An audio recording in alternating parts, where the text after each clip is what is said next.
Hello everyone.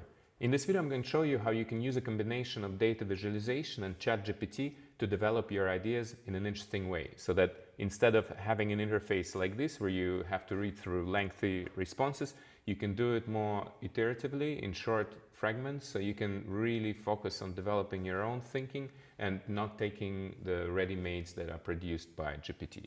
So keep watching to learn how it works.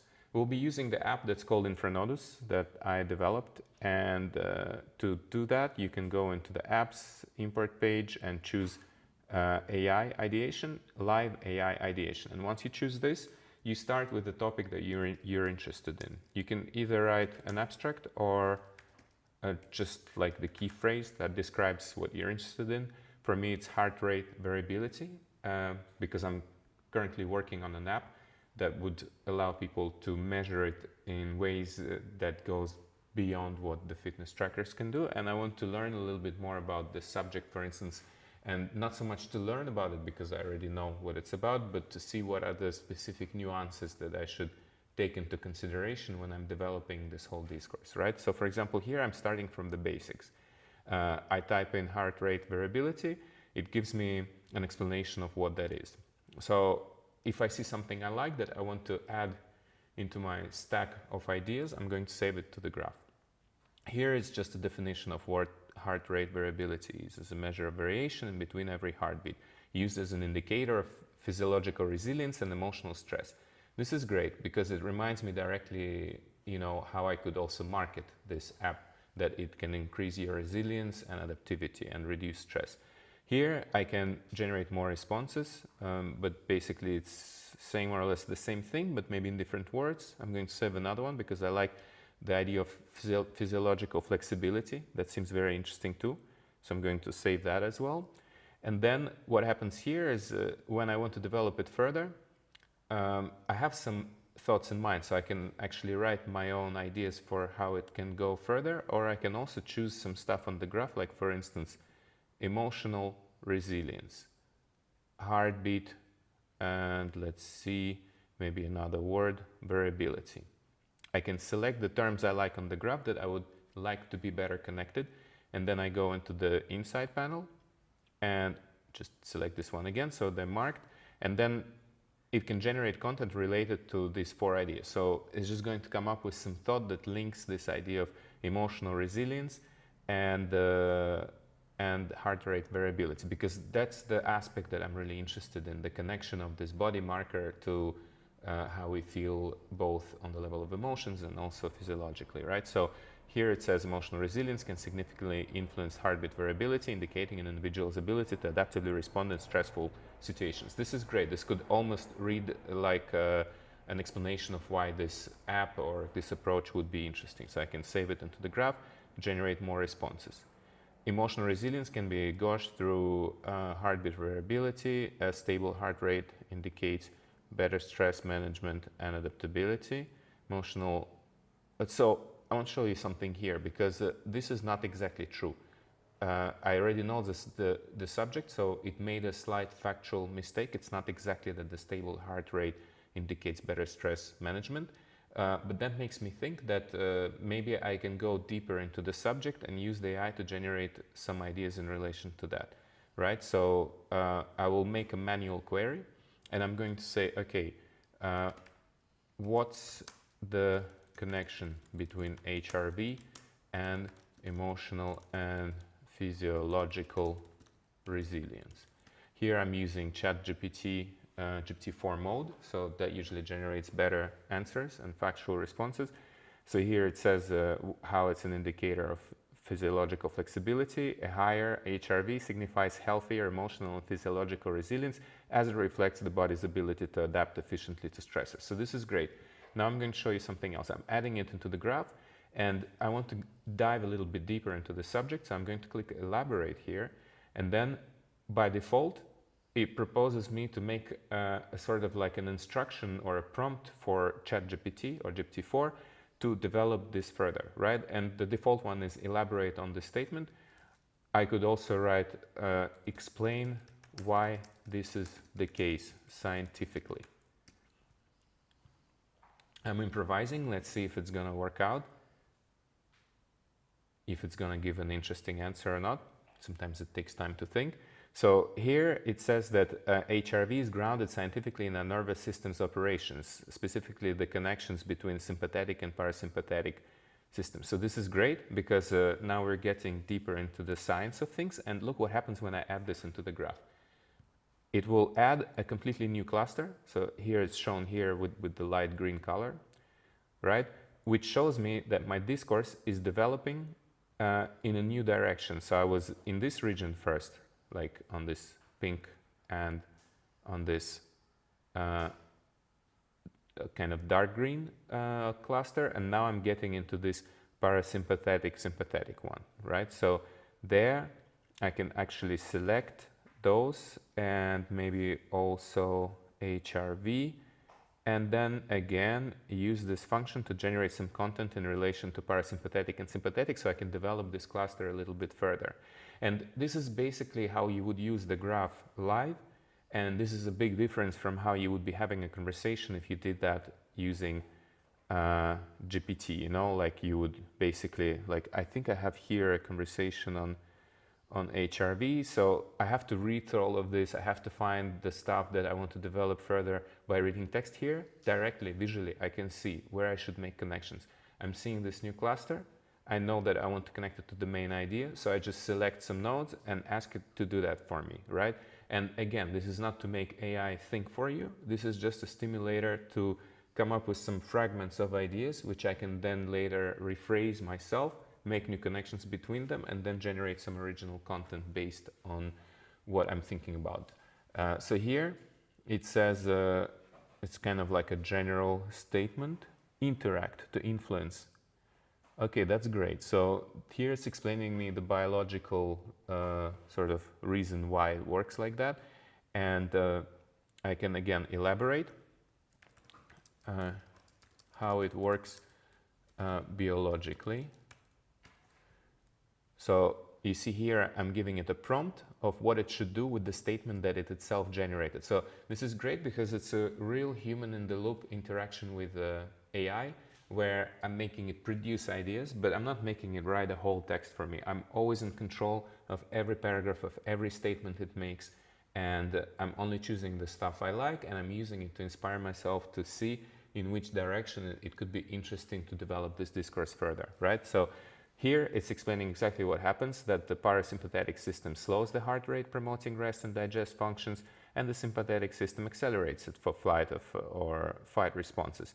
This balance creates HRV, an indicator of physical and mental resilience. This is great. I could even use this sentence in my own text or in my promotion materials and so on, right? So then I can generate some more stuff. Here is just kind of like a rephrase of that, but I'm gonna keep that also because that's interesting. And finally, I can also generate actually more responses and see if it comes up with something completely different on another iteration. Sometimes you might run it a few times to see if there's an interesting thing to do here. Okay, so then one other thing that I like to do is to be like, okay, I look at the graph again.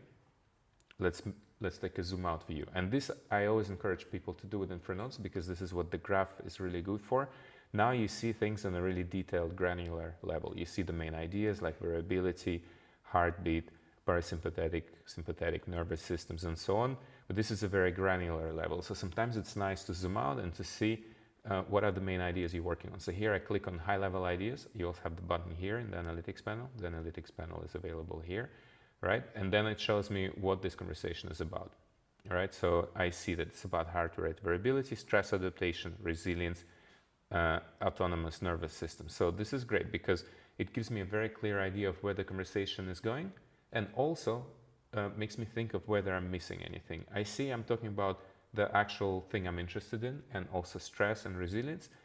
Makes me think that I want to go more into technical details.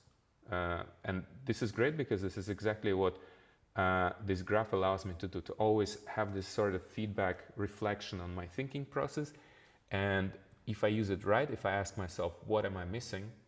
Not only what's there, but what am I missing? Then I'm going to develop ideas in a very interesting way. So here I'm going to say, okay, maybe let's focus on the technical aspect. And I will write a question. How is heart rate variability normally calculated? By the way, you can also take the current context into account, but I prefer not to do that because I like to keep the answers more open, because then I can cover more territory at the beginning. And only later I start connecting them together and kind of trying to make it more coherent. And this is also why the graph is really good, because it shows you which part of the process you're in somehow. You know, now we're just throwing some ideas on the mental map, trying to expand as much as possible. At some point we will need to start also connecting the ideas better, because we want the discourse to be coherent and not all over the place, but to be focused on one thing. So this is what we will do later. So here it says that HRV is typically calculated using time domain methods, measuring intervals between successive heartbeats, or frequency domain methods, considering distribution in various frequency bands. So this is good. I'm getting to technical details. I'm going to save this, research further on those. Here it's explaining me a little bit more what those time domain methods are. I'm going to save that as well. For example, standard deviation of interbit intervals. And I know that, for example, Apple Watch uses this approach. But I'm going to ask it to elaborate, and please explain if any other methods can be used in addition to the ones listed below. Okay, so I'm going to give it its own response and then ask it to say to me if we can develop it further and find some other methods that are used in science to analyze HRV. And here we get to the more interesting stuff, like for instance, nonlinear analysis, like the trended fluctuation analysis of point curve plots that can be used for assessment. So I'm going to save this. I'm going to also edit it a little bit. So I will remove point curve plots and let's see how we can elaborate on this. Why would DFA be interesting in this context, right? So again, I'm using a prompt to specify how we can develop an idea that was given out by ChatGPT in an interesting way. So here it's explaining how DFA, this nonlinear analysis techniques, adds a new dimension. Okay, so this is, it just says it's unveiling potentially enlightening insights, so a little bit too general. Nonlinear lens, unveiling concealed aspects in time domain and frequency domain method. And the third answer, intricate complexity. So let's say like which aspects are unveiled specifically. And let's go into more precision here. And by the way, you will also see that the deeper we go, the more topics, the more specific topics appears here. So here we see that it's adding hidden elements. So it's revealing some hidden elements. So let's say we save this and we decide to ask, how does DFA, detrended fluctuation analysis, work, and why it can be interesting for measuring HRV. Okay, save this into the graph, and I'm doing it all in real time, so bear with me if it takes a little moment, but I'm doing that so you can also use the same workflow in your own explorations. And here we say that it's a statistical approach for detecting long-range correlations in time series data. So there I get more specific, and let's see if there's something else. And again, something else. So maybe I like this first one, long-range correlations in censored in time series data. So I just choose that part and ask it to elaborate it further. So as you can see, it's generating some ideas, fragments of those ideas. I'm taking them in, saving what I like, and asking it to develop it further. And here, you see it says that it can unveil statistical nature of seemingly random trends.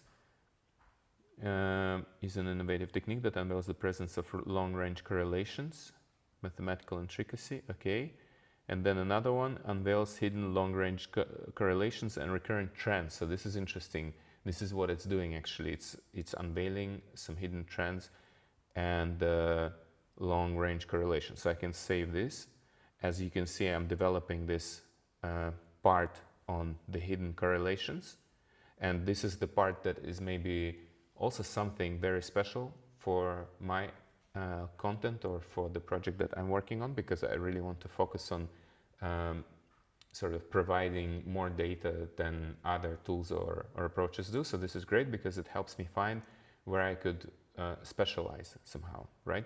So here I see these hidden correlations, and maybe I can even remove HRV and then hide it from the graph, slice it off, and then I can also hide time, because we talked about it a lot, heart rate variability. And what it enables me to do is to find what are the topics that I could develop further. So this I really recommend you to do during the interaction that you have with this tool, that once you get or you cover the main topics, which might even seem generic because you already know what they're about, you remove them all from the graph to see what are the topics that you should go into further. So for example, one here I see is this one, is very interesting, is the connection of HRV to resilience and psychological and emotional well-being.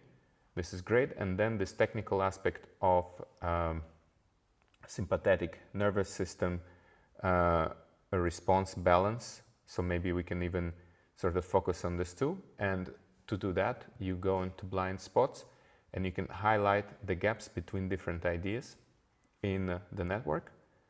So the clusters which could be better connected but are not.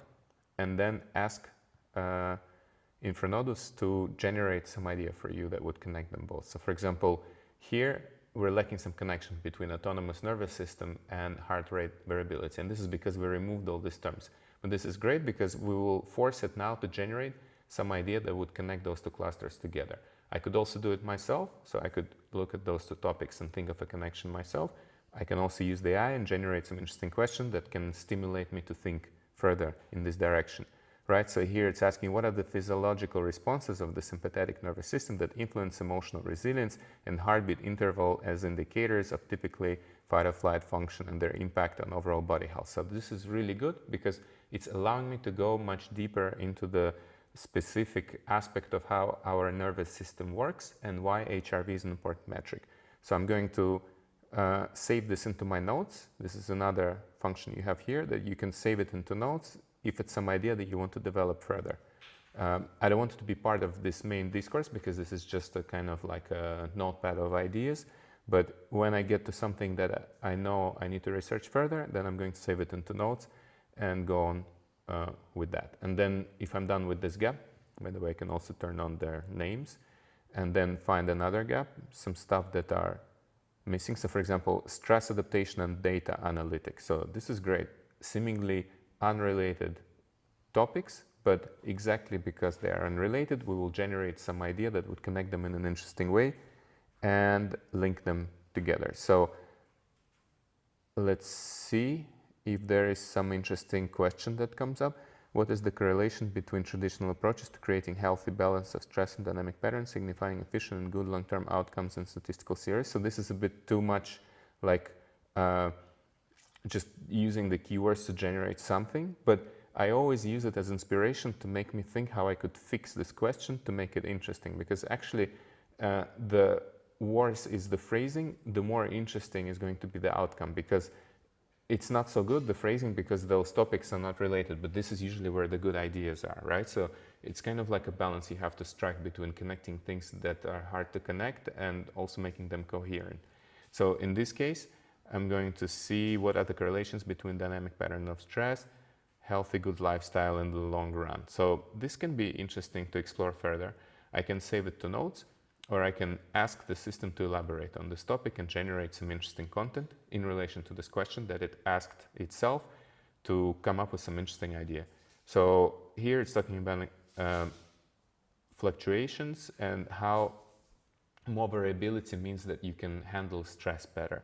So this I'm going to save in the graph because it's quite interesting, and also into my notes as well, because I find it useful for further discourse. So in the end, once I go through a few iterations, I can get the nodes back into the graph that I removed.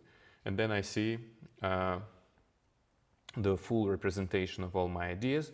And if I am to come back to this graph anytime later for further developing it into some text or maybe some ideas or marketing material, I can always look at the graph, see what it's about, see what the main topics are, and then usually I like to focus on some idea at the periphery, maybe here, individual ability. I will select those nodes to see in which context they were used, so it shows me here exactly the sentence that uses individual ability to adaptively respond. And then I'm going to develop this discourse further by either thinking how it can go on in this direction or by choosing to use GPT-4 to generate some ideas in relation to these topics. And by the way, I could also do a very simple thing by taking the current context into account. So once I select those and take the current context into account, it's going to generate something that will also relate to heart rate variability, so the original topic that I've been talking about, you see. And then when I add this, you will see that it links everything on the periphery to the center, which usually makes the text more coherent. So these are some different approaches that you can use to generate ideas. You see, we built like a very sort of comprehensive and coherent at the same time mind map of ideas. By the way, this measure of topical diversity shows how diverse it is or how focused it is. At the moment it's medium. You have an explanation of what that means when you click here, but basically you want to aim for the yellow or the green, because if it's in the red, it means it's too biased. If it's in the blue, it means it's too dispersed. So you want to be somewhere focused, but also to have enough diversity in your ideas. If you're writing, let's say, an informative text, right? So this is how you would approach this. Try it out on infranodus.com and let me know how it works. Also subscribe to this channel so you can get informed about new videos when they come out. And if you have any questions or comments, please let me know, and thank you.